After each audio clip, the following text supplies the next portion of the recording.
عظیم کلمات جن کا ثواب لکھنے سے فرشتے عاجز ہیں۔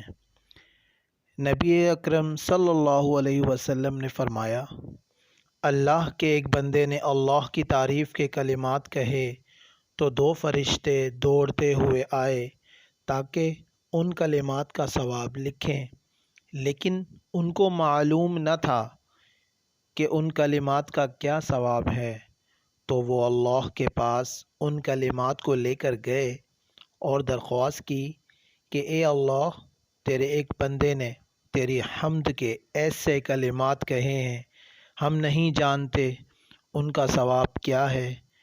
تو اللہ تعالی نے ارشاد فرمایا، تم ان کلمات کو اسی طرح اس بندے کے نامہ اعمال میں لکھ دو۔ بندہ جب میرے پاس آئے گا تو میں خود اسے ان کا ثواب عطا کروں گا۔ وہ کلمات یہ ہیں: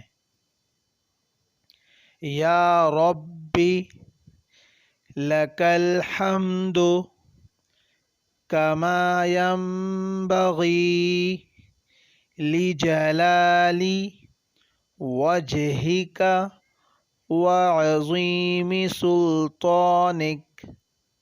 اے اللہ، ساری تعریفیں تیرے لیے ہیں جیسا کہ تیری بلند ذات اور عظیم بادشاہت کے مناسب ہیں۔